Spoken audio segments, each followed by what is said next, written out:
scene. Hello, Falcon. Welcome to the podcast. Thank you, sir. You kind of cut out there at the end, but I assume you said welcome to the podcast. Yeah, I did. Always. Welcome. Awesome. I was just crunching the numbers, doing some real complicated maths, and it looks like our 300th episode will be on Christmas Day. Amazing.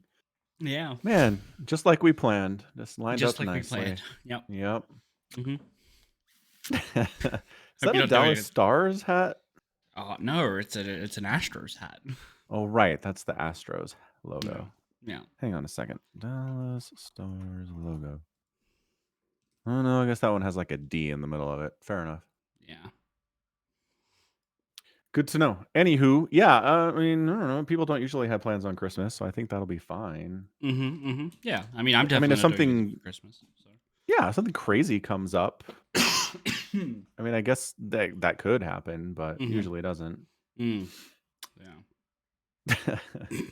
Tagging Duddles. I don't think Duddles doesn't like Twitch us enough to be here. Yeah, no. God, no. No. Not even close. Anywho, it's a nice looking hat, though. Very spiffy. Thank you. I've actually had to wear it because when I moved here, I was complaining that this is apparently the sunroom, which gets no sun. But as the Earth rotates and we come into summer, the sun does rise directly behind my monitor, which goes straight into my eyes for about an hour and a half. I was watching the Grand Tour this morning like this, like, okay, yep, I can still see the screen. Yeah. I tried like lowering my seat and that worked for a little while, but then the sun got even higher and I had to like lean back as well. Ugh. It was torture, Falcon. It was real torture. Real Guantanamo it really is. Yeah, no, it really is. That's horrendous. Mm-hmm. I mean, the sun rises at like 7 a.m. and sets at 5 p.m. for us right now, so Okay. the days are getting shorter, that's for sure. And the window in this room is not directly behind my monitor, so I don't feel like I can relate that much to it, but I have had the sun in my eyes at some point in the past, so at one point in your 40-something year life, yeah, you've looked briefly at the direction of the sun, not directly into the sun, but like you've been blinded. Yeah. I think maybe this one time I was driving like 10 years ago, and the sun was coming up, and we were driving that direction, and yeah. But I mean, other than that, it's just not really something that happens anyway. Right. Yeah.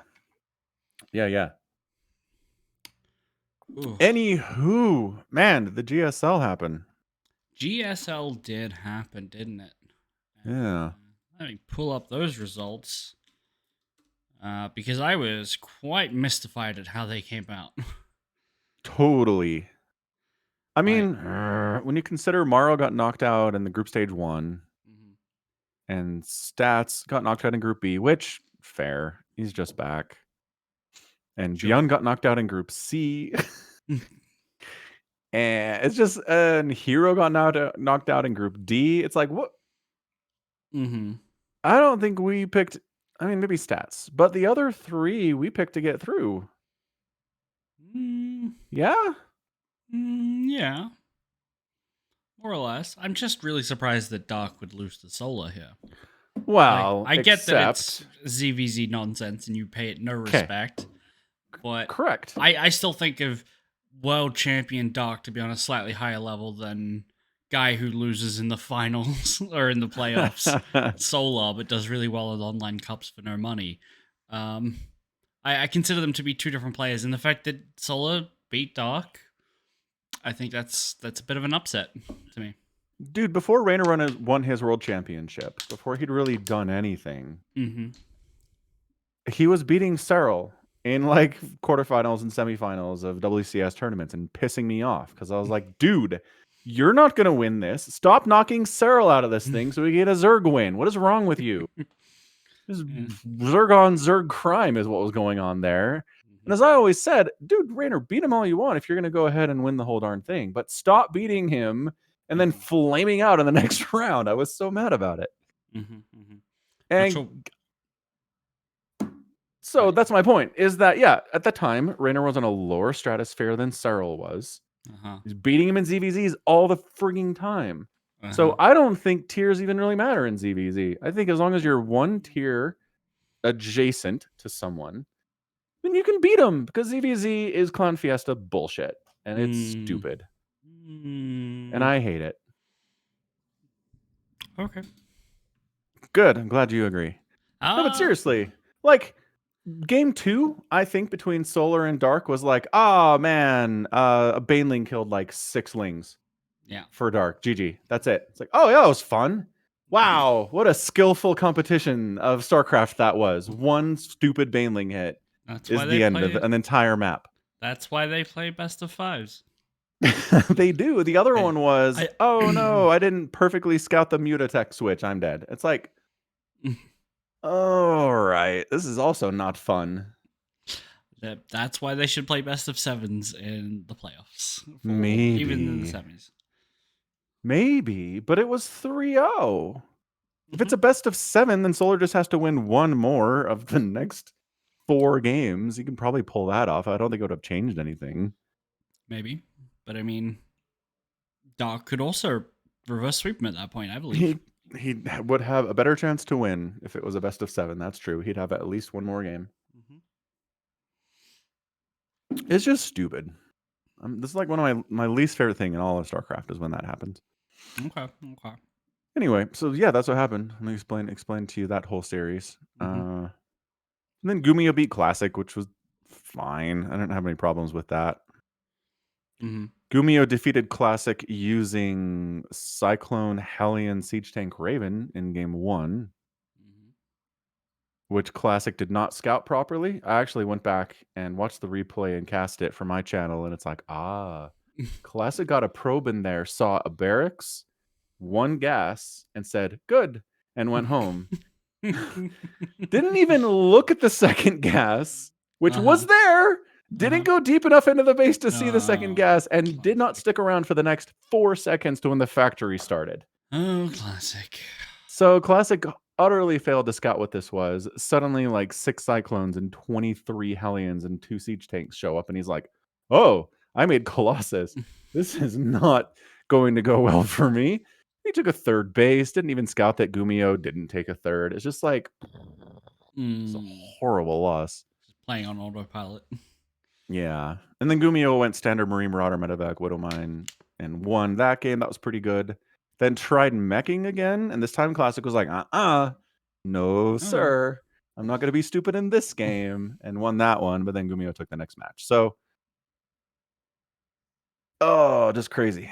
Just, that was, I do feel like Gumio was the better player there. Okay.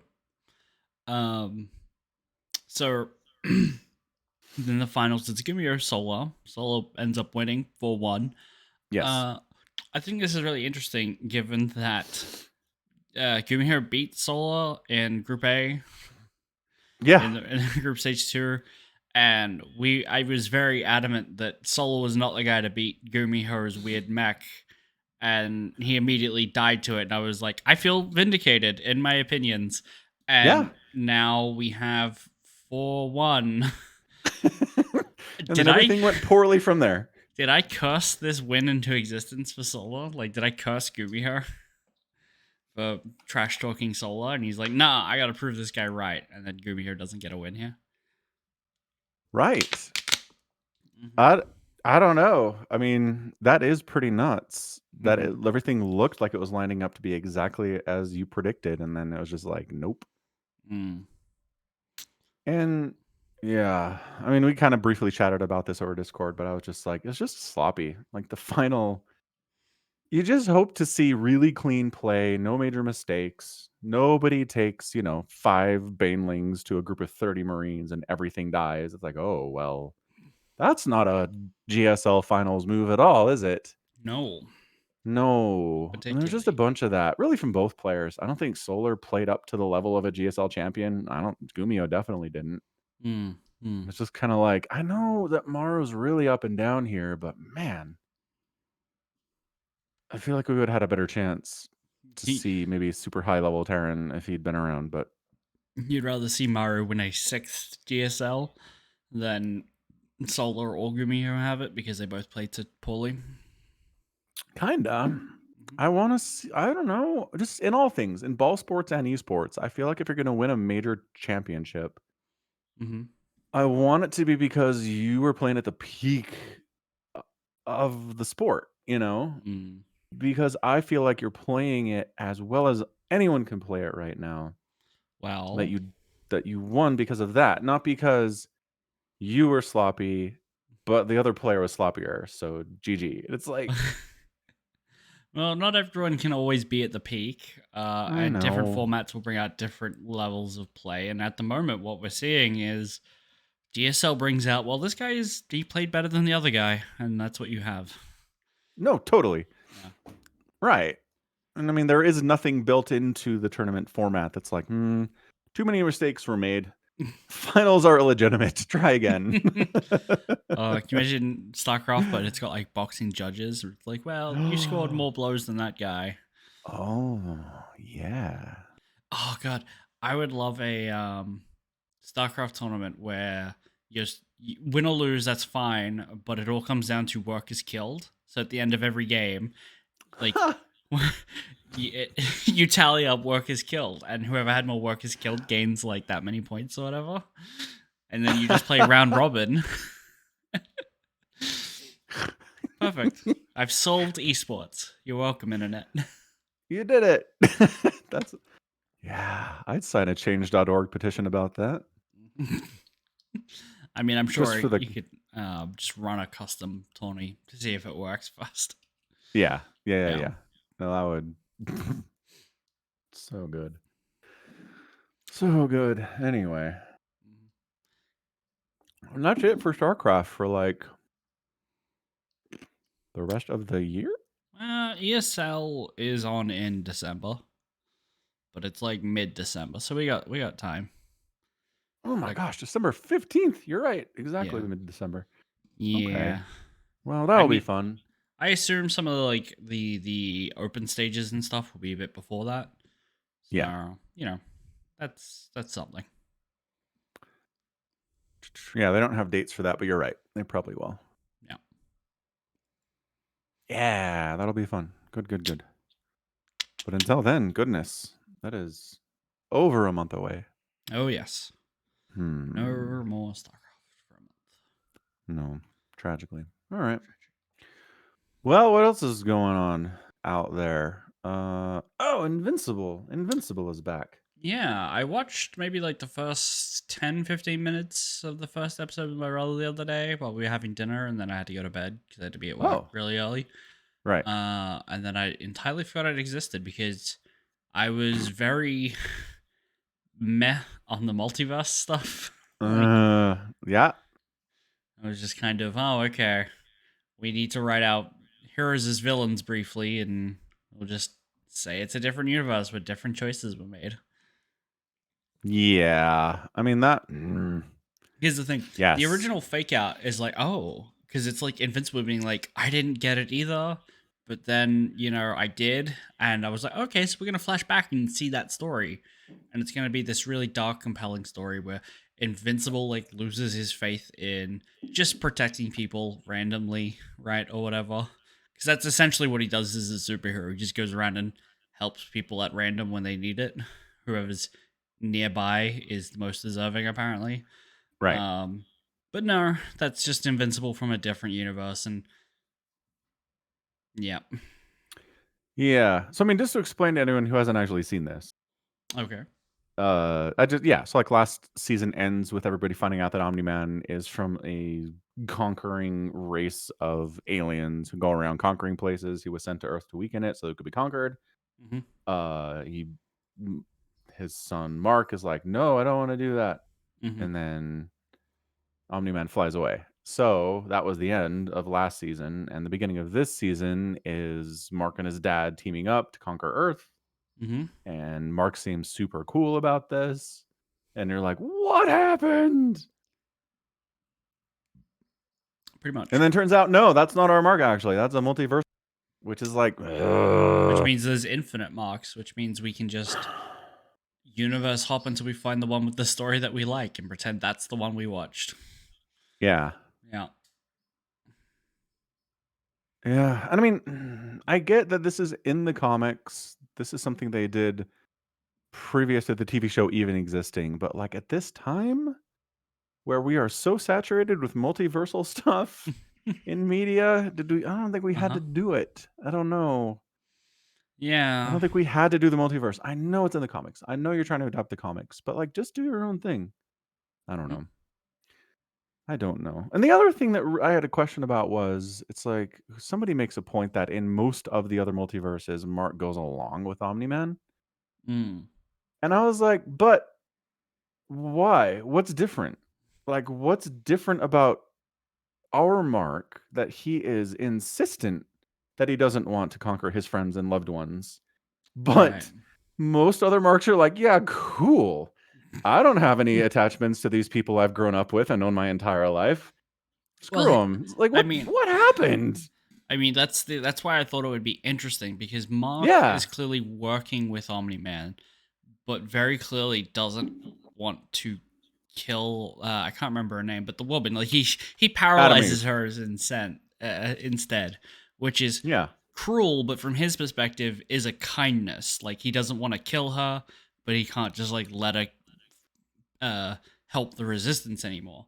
So whatever this team up is has clearly, I don't know, something's been offered to Mark, or it's been presented in a way that he sees the value in it without losing entirely his moral compass, right?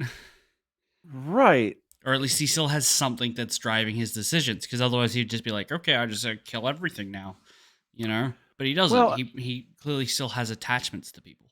Yes. Well, and I think we just get a lot of hints from his little monologue that is being broadcast to the citizens of Earth, right? He's like, when you become part of the Vitramite Empire, there's no cancer. Like, well, there's no poor. Everybody will be taken care of. It'll be great. Like, that's what it is. I think this Mark is running from a position that humans have done a shit job of taking care of other humans. And maybe it's time for the Vitramites to give them a shot. And if they can cure cancer, that's a win in all of its own, you know? So I think that's what it is. What's more chilling, I think, about the first 10 minutes of the episode is how chill Mark and Omni-Man are about, like, putting down rebellions and killing people and paralyzing Adam, Eve. It's just like they fly down to this rebellion hideout, and Omni-Man's like, told you it was close. Like in the like how you'd say, oh, it is time for lunch. Like it's just the most casual thing in the whole world. And like, look, they literally say they're late for lunch. Let's wrap this up. Yeah, bingo. Yeah, there you go.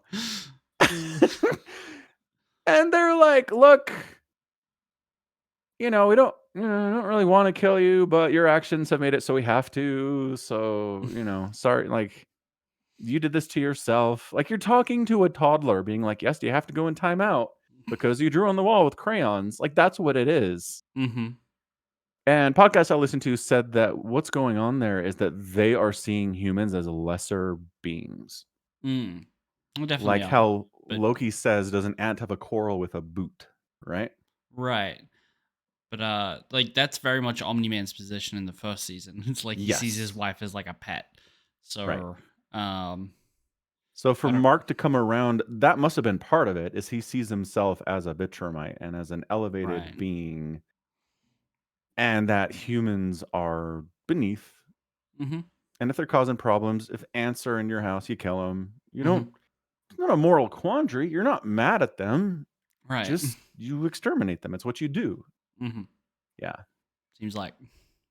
Yeah. So anyway, so that happens. And then we get everybody's favorite twin blue genius scientists monsters. Oh, yes. Can never remember their names. Grab, Grabby. I don't remember.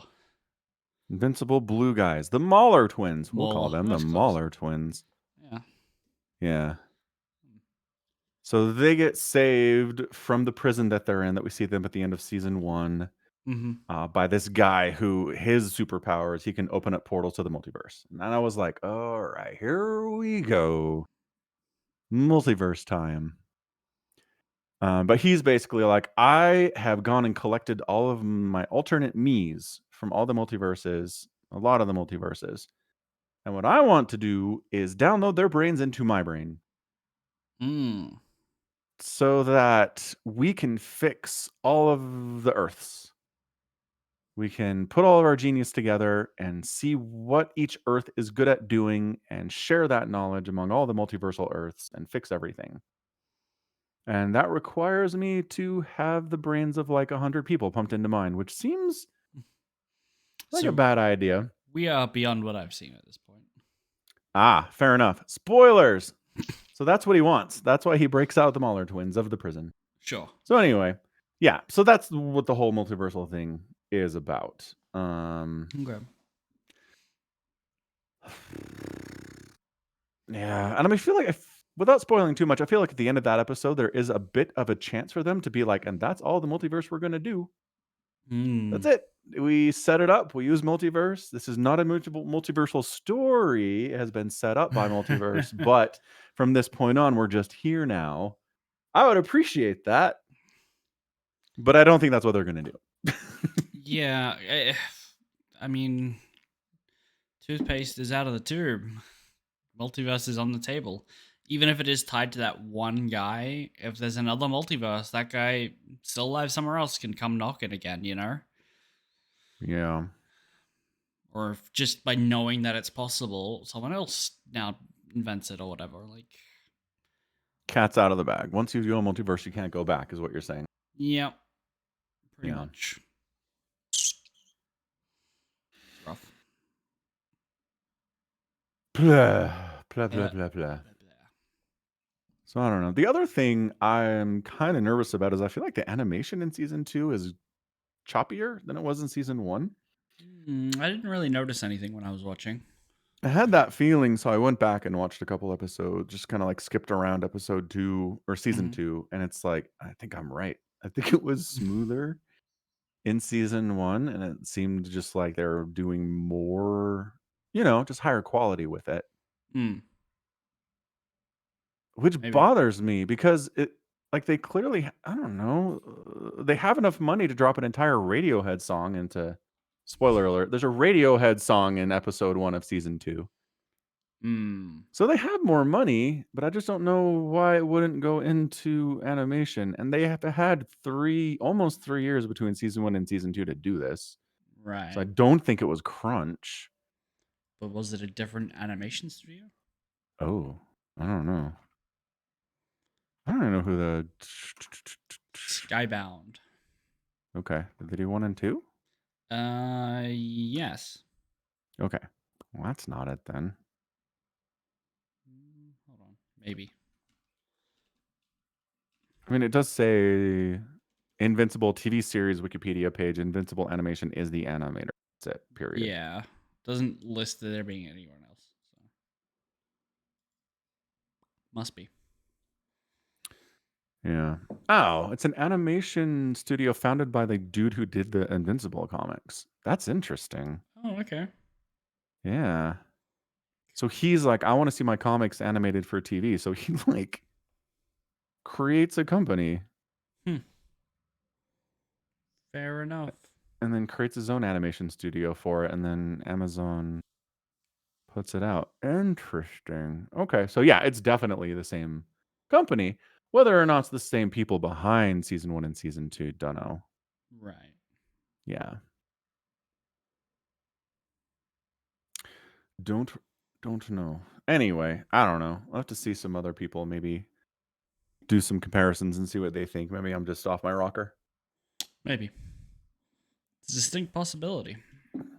That does happen sometimes.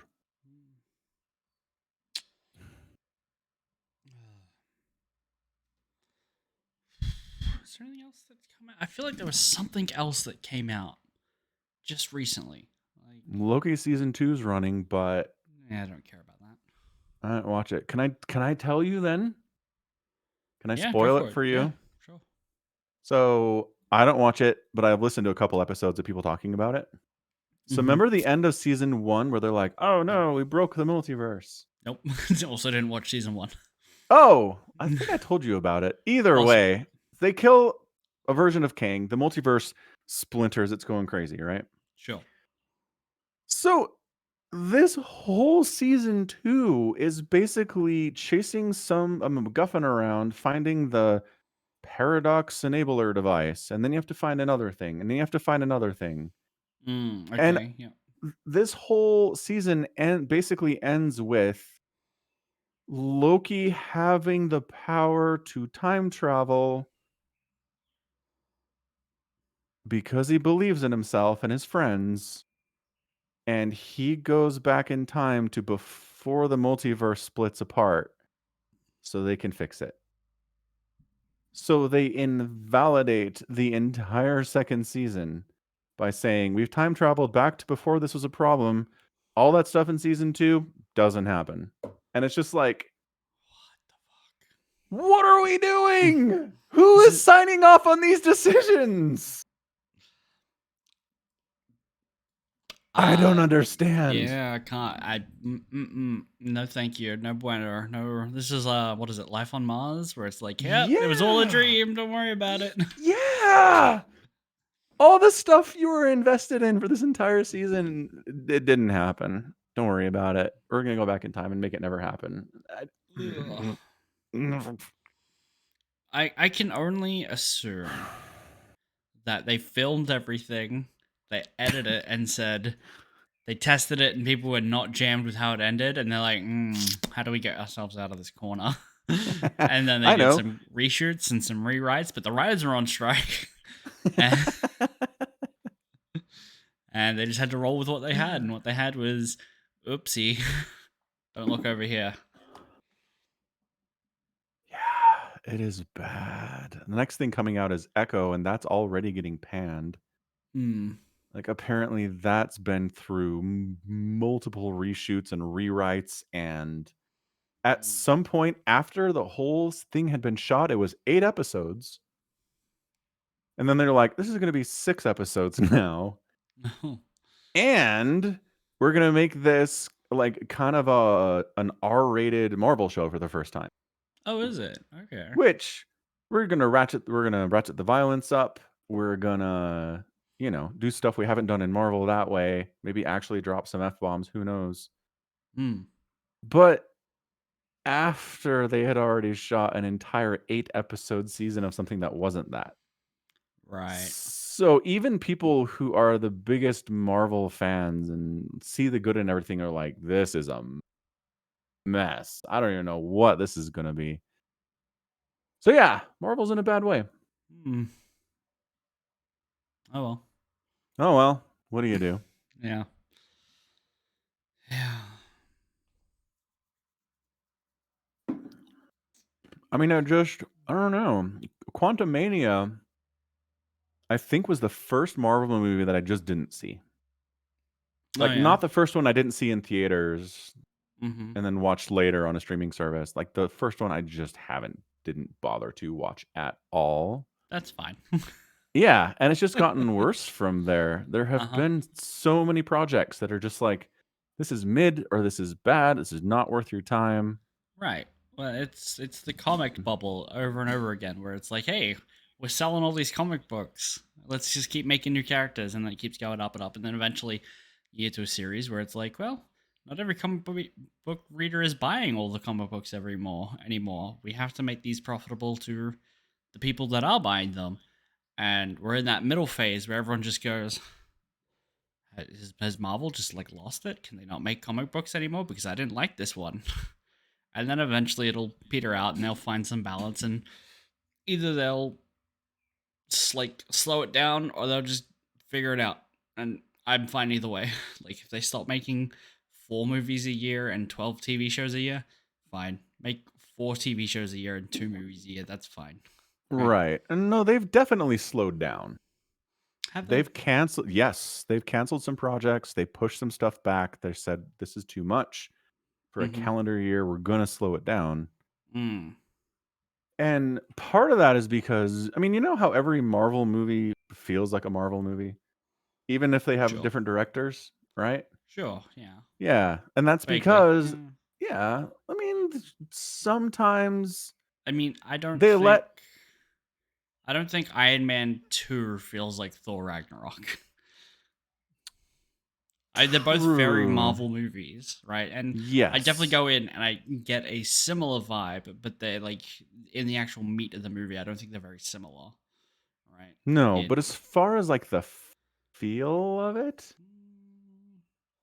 like I get what you're putting down. I just think it's maybe a little more loose than you might be feeling. I yeah, think. no, that's I fair. And I mean, in Multiverse of Madness, they kind of let Raimi go for the second half of that movie. right. So it does kind of turn into a Raimi film where you're like, oh, I know who directed this. So the first half, no. There's no Raimi in it at all. But Right. eventually they do let him do his thing, which I thought, oh, I don't know how that happened. Anywho, so like, the argument is just that there is too much out there for the brain trust of we marvelize Mm, everything we put out. There's too much to go through and review and change and note and rework and redo to get it to the point they want it to be at. So stuff's just like they're expecting those kind of tweaks and they're not getting them, or the people who are doing it just aren't on top of their game because there's too much stuff to do. I don't know. I felt like that. I feel like that's something that's going on here. Well, it's complicated. And mm, yeah, I mean, like you said, at this point, I just don't care if it exists anymore. Like right. Marvel going away, I wouldn't be sad about that. I mean,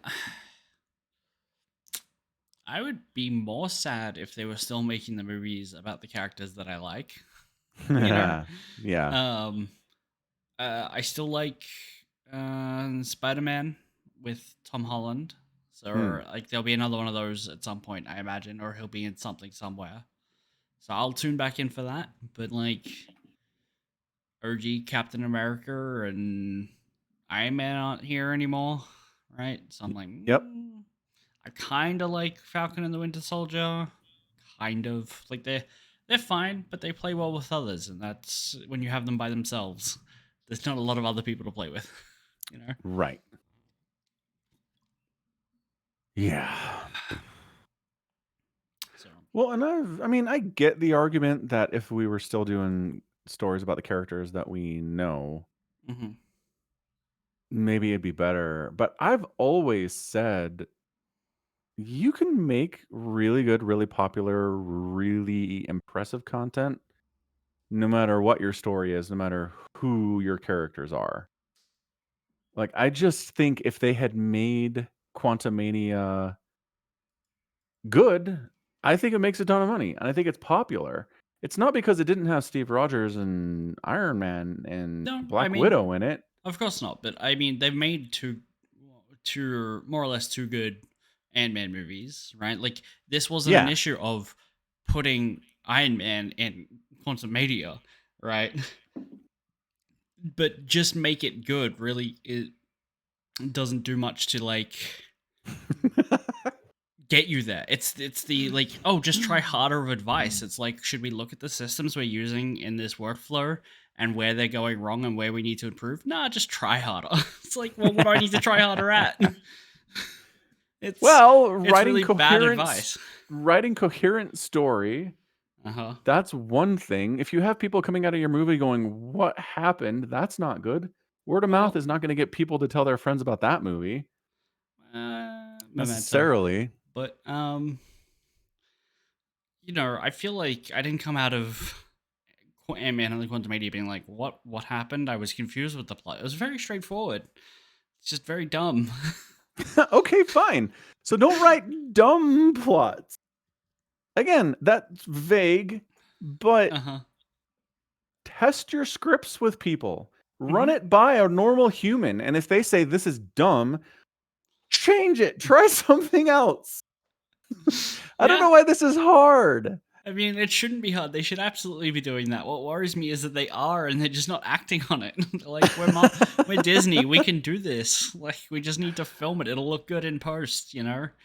Or like people won't Oh. care that uh I can't remember the Wasp's mother, I don't remember her name. Hank Pym's wife is like at the end of Ant-Man 2 is like, "Hey, let's go on an adventure to the quantum realm. Let's investigate, let's explore." And then at the start of the third movie, she's like, "I'll never tell you about the quantum realm. How dare you ask me about my time there?" You know? It's like, where did this Story 180 come from? cohesion. Yeah. Just Uh, if you're trying to tell a serialized story, at least have the parts connect to each other. mhm. That'd be nice. It would be nice. But I mean, obviously what happened was somebody wrote a story that required her to be Mhm. resistant to going back to the quantum realm or talking about it. And Uh-huh. instead of saying, "No, that's a stupid part of your story because we've established that she's cool with going back to the quantum realm. Mhm. This is canon. We can't contradict it." They're like, "Nah, nobody will care." Except for Somicron. Somicron will care, but nobody else will care. I think that is just a problem with m- making these movies out of comic books, because there's probably been a comic book of both positions at some point. And so that when they were writing Ant-Man 2, they were like, this is the story that we're co-opting for this. And then they've gone, it's like grabbing something from Armor Wars and following it up with Secret Wars, or then Deadpool Kills the Universe. It's like, with these characters are all in different parts of their lives and doing different things. It's like, yeah, but it's all Iron Man, isn't it? Like, you don't need to you don't need to worry about which Iron Man this is, you know. Uh, but Yeah. that's what I reckon it is, because they're like, but it's a comic book story. Like, we've all seen the comic book stories. This is why you love this genre, because you've read these stories, and it's like, but these stories don't connect. They're from different universes. These are like different characters, Right. you know. Well, and what's also annoying is that for the longest time, comic book movies were hard to make. Mm-hmm. And a lot of them flopped and did not do Oh yeah. well and did not Mm-hmm. resonate with audiences. And Sure. then the Spider-Man movies are awesome, and then Marvel kind of figures some stuff out and turns into this thing. And Mm-hmm. instead of being like, "We figured it out. This is hard, but we figured it out." They're like, "It's just because it's a comic book movie." It's like, "No! For decades, that was not enough. You can't go back to that. You Right. can't Right. go back to that well." The thing that You really gets me is like, Marvel is making movies that are just fine, right? Like, they're not standout hits, but they're not flopping either. Like, they're just not like completely dog shit, and that really really amazes me when you put them next to DC movies that somehow still also keep getting being made, which in Right. my opinion are dog shit. Like, it's like, this is your competition, and I get that it's a low bar, but you gotta go higher than this, right? Yeah. It's a good point. It's like Yeah, I wonder how many meetings they have that they're like, "At least we're not DC," and then everybody laughs. well, I think they go, at least we're not DC, and like they go, thank God for DC that we don't have to improve because our competition is garbage. You know, they have no competition. I guess. I don't know. I still feel like their overlords are mad if they're not making $1 billion per movie in profit, you know? Oh, sure, but I mean that's probably true of every Disney movie arm, you know, not just Yeah. Marvel. Nope, absolutely true. So yeah, I just good writing, coherent storytelling. Hmm. I think if you pull that off, I think you do better. I think more people like what you're doing right now, but that doesn't seem to be a priority for some reason. Hmm. Hmm. And what comic books have done is, yeah, they get stuck in multiversal storytelling and they get stuck in serialized storytelling for decades and everything's a mess. Hmm. And then Then they they reboot. say, yeah, reboot, start over, screw Yep, all that other stuff. It doesn't matter anymore. New exactly. storytelling. Hmm. Which And I is, almost feel like if Marvel had done that, they're like, I, Endgame was it. I think that's kind of what they have done. They just didn't tell anyone that, and so, like, internally either. They were like, look, each movie is its own standalone universe. You don't need to know what happened in the previous one anymore, right? That's why characters might have different positions. You just got to pretend that this is a reboot where this character doesn't want to go to the quantum realm, right? Stop looking at it as a sequel. Consider it the third Ant-Man movie, not Ant-Man the Third. You know? Yeah. Ugh. Yeah. So whatever. I mean, Hollywood does this. We've had that discussion too. For a couple decades, it was westerns. Hollywood mostly did westerns, and they made a ton of money. And then everybody said, we're bored with westerns, and they went away. And Pretty then we much. did action movies with Sylvester Stallone and with Arnold Schwarzenegger, and those made all of the money. And then we stopped doing those. So yeah. No, We've Expendables 4 just came out. Or Expendables. Which I saw on Rotten Tomatoes as like a 28%. So like, yeah. Yeah. And like Expendables fans hate it too, which is not great. that's impressive to piss off those people. That's how you know you've really messed up. Yeah. Yeah. So yeah, I guess this could just be the end of the comic book movie era, and we move into talking animal movies. Those become the giant mainstay of Hollywood for the next 2 decades. Just talking animal films all the way. Here's the problem. If some young writer and director came up, made a great movie, makes $1 billion at the box office, and someone goes, "You're gonna make a sequel," and they go, "We'll think about it." Who are the first people going to offer them money for their property? I'll give you 3 guesses. Right? I don't want to.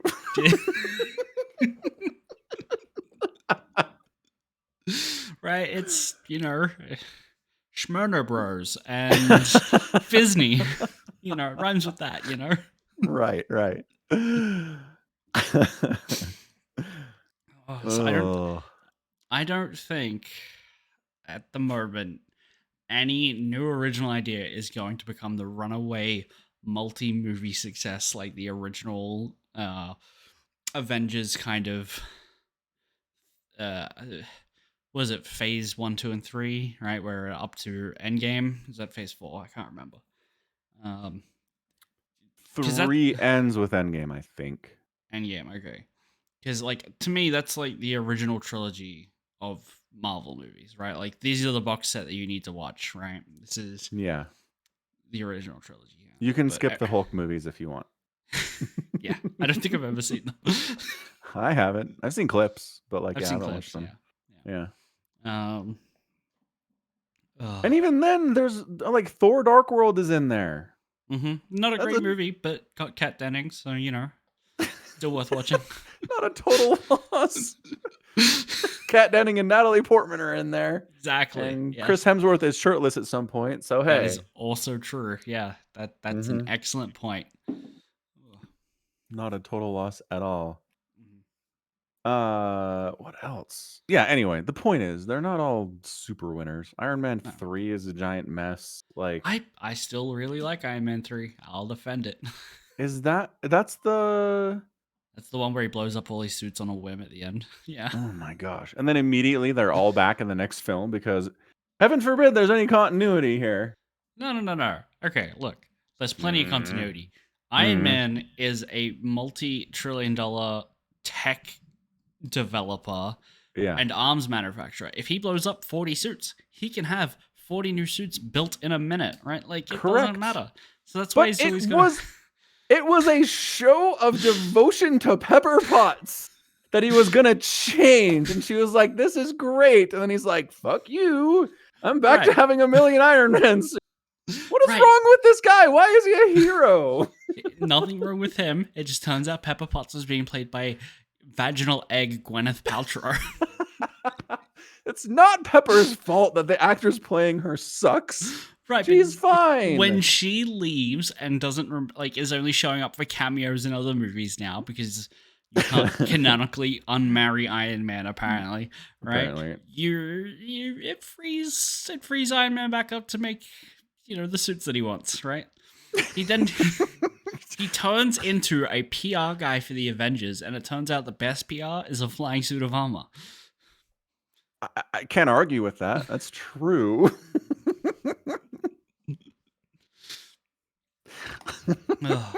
I think I've really nailed it here.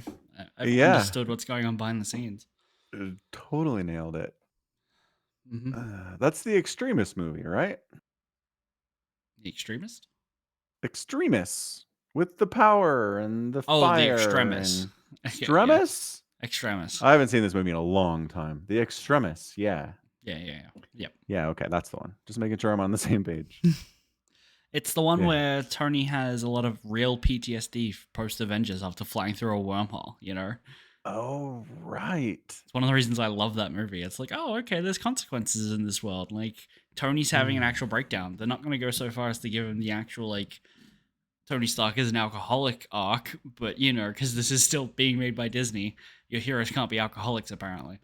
But, you Is know. he not just an alcoholic? I thought he was an alcoholic. No, he's very rarely drinks in them. Functional. Sometimes he's in the comics. Sometimes he's functional, mostly But I mean, functional, but not but I mean, always. in the movies, In I the always movies, assumed he's a functional alcoholic. he doesn't He's drink a a lot. mess. No, well, no, he's eclectic, but like he's not. He doesn't drink all that much. Like and I'm into. There's a party scene where it's his birthday and he gets drunk and he's like peeing in his suit. Yeah. Right. Yeah. And that's him on a self-destructive path as he's dying. But other than that, the Avengers movie, he offers Loki a drink, and that's basically the only time you see him actually drinking. Interesting. So he's not an alcoholic in the movies. Yeah, because Disney's trying to squeaky clean it. Or it's just being cut for time, right? Like, how many shots do we need of Tony Stark wasted? Probably not that many. You don't need him to be wasted. You just need him to always have a drink in his hand. Unfortunately, Robert Downey Jr. is always hungry as an actor, so he's always eating. And as such, Tony Stark is perpetually snacking. Go and watch those movies. He's always eating something. He's the Brad Pitt of the MCU. Yeah. They're like, this is a more family-friendly way to do Tony Stark, I guess. Apparently. Mm-hmm. Anywho. Yeah, so we figured out the MCU. Good job, us. We can just go away now. Like a puzzle. Yep. It's over. Mm-hmm. Sure is. Oh, I watched a video just kind of talking about box office returns for Star Wars films, trilogies. Sure, yeah. So I was interested. I didn't know this, but the original trilogy, Star Wars made all the money. Did it? Right? Well, for the time, sure. It was like the highest grossing movie of the year. Who was it? Was it Peter Mayhew? Who did Peter Mayhew play? Yeah, Peter Mayhew. Chewbacca. He would disagree that Star Wars made no money. Right. No, because he got screwed. I know. He got screwed. But you know, Star Wars made all the money. It's true. But right. And then Empire had a 30% drop in box office revenue. Yeah. I was like, what? I didn't know that. And then Return of the Jedi bumped up 15%. Oh, okay. So lost 15%. Lost 15% compared to what Star Wars had done. Okay, yeah. So not as good as Star Wars, but pretty significantly better than Empire. And I was like, oh, okay. And then the prequel trilogy, Phantom Menace, made the most money in the trilogy. Mm-hmm. Attack of the Clones made about 30% less. Mm-hmm. And then Revenge of the Sith, 15% bump. It's weird how similar they are in that way. So then we go to the sequel trilogy. Force Awakens makes $2 billion, all of the money. 30% drop for The Last Jedi. Okay. 5% drop from there for Rise of Skywalker because it sucks so much. That's it rhymes like poetry, I guess. Yeah. So they couldn't land the plane, is what I'm trying to say. They've Star Wars trilogies, all two of them previous to this one, have had struggles with their middle movie, but then figured it out for the third one. But we couldn't do that this time because the people flying the plane are really bad at this. Oh, that's interesting, though. Yeah, I didn't know. I thought Empire made a ton of money too, but apparently, I don't know. Audiences were like, more Star Wars? Okay, I guess. I mean, well, no, I imagine they were like, "Wow, more Star Wars! It finally came back." I would love to know why it made less, but I wonder if it has to do with a downer ending. maybe. Because But I like the good mean, guys totally lose at the end of Empire. I Luke gets his wonder. hand chopped off. They're like fleeing for their lives. And nothing good is happening. Right, Hans and Carbonite. Yeah. It could be. I wonder if that's just when they switched to the episode number, so no longer was it Star Wars, it was Episode 5, and then like people are like confused by the numbering system. Oh, when did they start doing that? Episode Because 5. well, no, they didn't call it Episode 5 when it came out. It was Star Wars: A New Hope. That would be Episode 4. No, Right? sorry, They called it A 4. New Hope. It was Star Wars A New Hope, and then Yeah, Empire Strikes Back was Star Wars Episode 5, wasn't it? is that what they called it? Yeah, I think so. I'm gonna check a movie poster. I mean, I see a movie poster here that says Star Wars Return of the Jedi, so apparently not. That's not helping. We need Empire. No, I don't want to buy a poster. Google, stop it. Just want to look. Amazon, Amazon, Amazon, Amazon. I just When want really did big Star pictures. Wars number their film? Because I know that Lucas intended them to be numbered that way, but I don't know if he. Okay, 1981. So yeah, Star Wars became Star Wars: A New Hope. Episode 4 was added to the opening crawl in 1981. Okay, and when did Empire come out? Empire, 1983. Oh, sorry, that's Oh, Return of the Jedi, 1980. Sorry, it was 80. just after. It was after episode. It was after Empire. Yeah. Yeah. Okay, so we had New Hope, we had Empire Strikes Back, and then after that But is when before Lucas is like, Jedi. "These are episodes. I'm numbering." Yeah. And everyone's like, "Why are you starting with 4?" And he's like, "You'll see." I guess. And then episode 1 makes a ton of money because it's like, wow, Star Wars is coming back. And then Yes. episode 2 loses a bunch of money because it's episode 2, right? Because it Because people sucks. saw episode 1, you know. And 2 was bad. I think True. people are willing to forgive the problems with episode 1 if 2 was good. It was not good. Sure, yeah. I mean, I believe Yeah. that. But neither of those movies are particularly good, in my opinion. No. Episode 1 made as much money as it did because hype. Yeah. Absolutely. It was the most hype movie event of the year in some ways. Mm-hmm. Same with Force Awakens, I imagine. Yes. 100%. Force Awakens, very, very similar amounts of hype. Absolutely. Oh, sure. I don't know. I've said this before, but I went and saw Phantom Menace like 7 times in theaters. Like I went a You're lot. part of the problem. I was a big part of the problem. Mm-hmm. But I don't know. At the time, I was like, what, 16? Natalie Portman was hot. The lightsaber fights were awesome. We'd never seen lightsaber fights like this before. I mean, Luke could do a flip every once in a while, but like the whole Luke and Obi-Wan versus Darth Maul thing was the coolest thing I'd ever seen in my entire life. Right.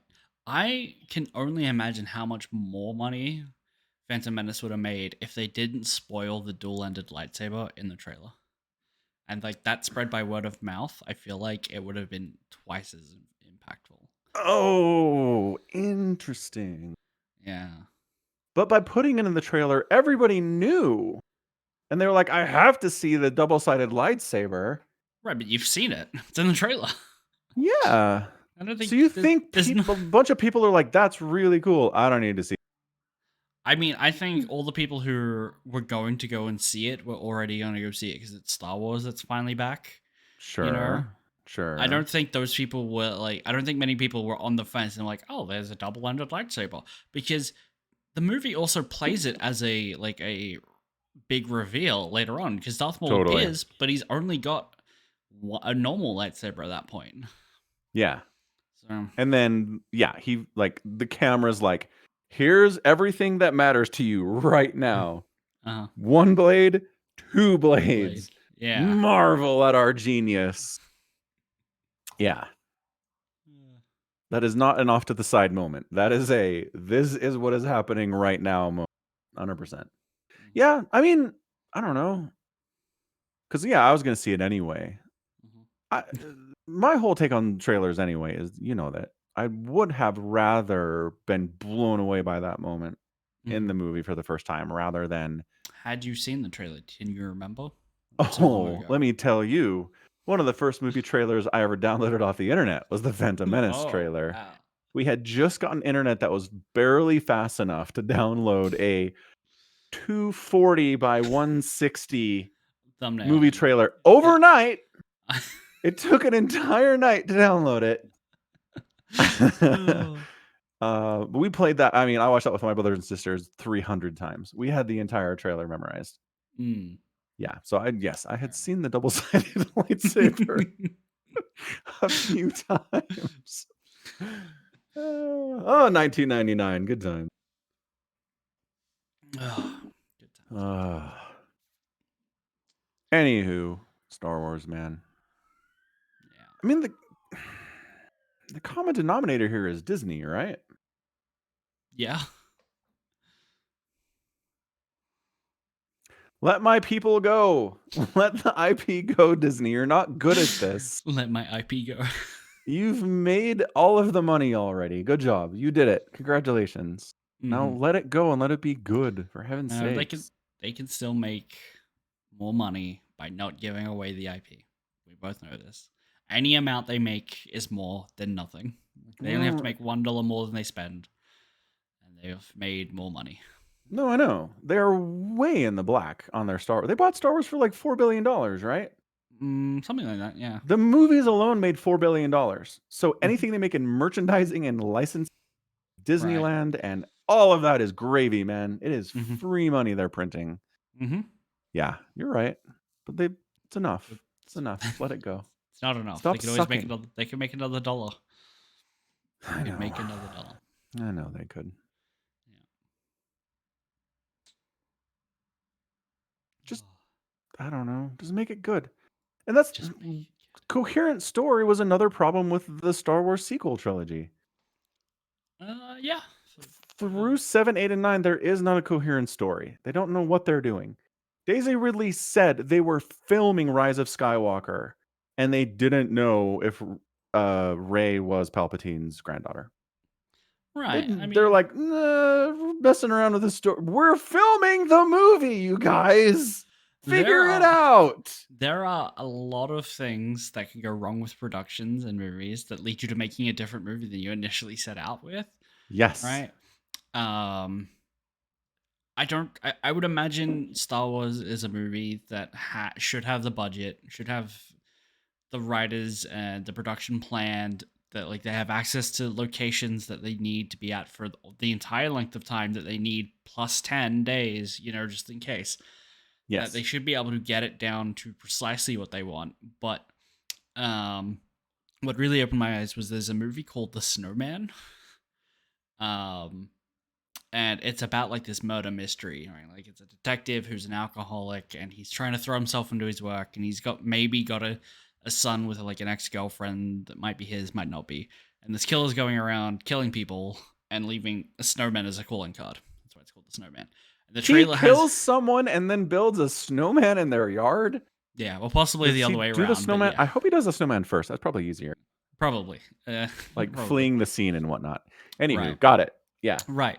But the trailers and like the original book that it's from is like the snowman is this very cerebral person who's like toying with the police and like leaving them notes, and it's like, Mr. Detective, I gave you all the clues, you could have saved her. And Classic, right? then when they filmed the movie, they couldn't film something up to like 30% of the script. Like 30% of the film just didn't get shot. And so they had to then try to save the film in editing with what they had, you know. And obviously this didn't turn out very well. Like it's not a great movie. There are thousands of plot threads that just kind of go nowhere. But Wow. the idea that people can invest in producing a movie, probably for profit, right? Because like they're taking the time to buy the license from a book or whatever, right? This isn't like some people who are just experimenting making a movie. These are people who are doing it as an investment and can still be happy with that. That it's just like, yeah, we didn't get a lot of the book. Yeah, we're going to hire an actor who had like throat cancer and their tongue is swollen, and so we're gonna ADR 100% of their lines, or you know, um, like use really weird editing tricks to like show you that this person isn't talking on screen, right? Yeah. So, um, you, in every movie you've seen shot reverse shot for dialogue, where it's like, here's me in this frame, then it talking, and then it cuts to the other person, right, having the conversation. Yeah. But they did that, but instead, the person talking, it was shot from the back of their head, and you could see the person they're talking to, just to Right. get around for the fact that this person's mouth can't make the sounds that they're playing, so it's all ADR'd in. So basically, what they had was a bunch of footage of the back of someone's head, and then they're like, okay, we can hire a recording booth and get this guy in later to Yeah. redo lines. Like movies, their productions can be a complete and hot mess. Yes. Right? Without a doubt. And sometimes people just don't care. Like, this is the budget, you gotta get it done, this is what you can do. Star Wars should be big enough to be safe from that, but I guess I just don't think it is. It's not prioritized because you're right. If it's prioritized, sure, they can pull it off. They have the money, they have the power, they Mm-hmm. have the time, Mm-hmm.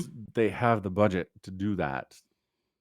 But it Mm-hmm. just wasn't a priority. They just said, we can just shoot a Star War. We'll have some space battles and we'll have some Star Destroyers and we'll have a lightsaber battle. And that's it. That's all we got to do. It's a Star Mm-hmm. War. Call it good. It's a Star Wars. Yeah. It just boggles my mind. Ugh. Blah. Blah. How are the guys that made the cinematics for the Star Wars MMORPG? KOTOR?